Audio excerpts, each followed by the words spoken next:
அனைவருக்கும் வணக்கம். Welcome to Gomathi. தெரிஞ்சுக்கலாம் வாங்க. இன்றைக்கி பன்னீர் புலாவ் எப்படி பண்ணுறதுன்னு பார்க்கலாம். வெஜிடபிள்ஸ் கட் பண்ணி வச்சுருக்கேன். இஞ்சி பூண்டு பச்சை மிளகாவும் எடுத்து வச்சுருக்கேன்.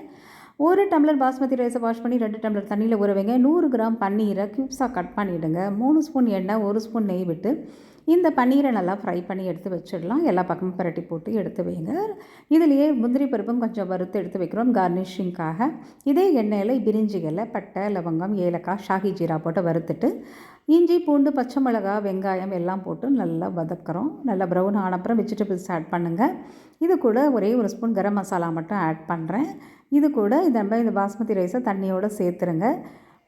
உப்பு சேர்த்துருங்க. ஒரு 10 நிமிஷம் குக் பண்ணுங்கள். பாதி வெந்திருக்கு. இதில் பன்னீரையும் கொஞ்சம் புதினாவையும் ஆட் பண்ணி மறுபடியும் மூடி 5 நிமிஷம் வேக வைத்து எடுத்தால் சூப்பராக புலாவ் ரெடி ஆகிடுச்சு. கார்னிஷ் பண்ணிவிடுங்க. முந்திரி பருப்பை வச்சு உங்களுக்கு ரொம்ப பிடிச்சிருக்கும்னு நினைக்கிறேன். சப்ஸ்கிரைப் பண்ணாதவங்க சப்ஸ்கிரைப் பண்ணுங்கள், லைக் பண்ணுங்கள், ஷேர் பண்ணுங்கள். Stay healthy viewers. Thanks for வாட்சிங்.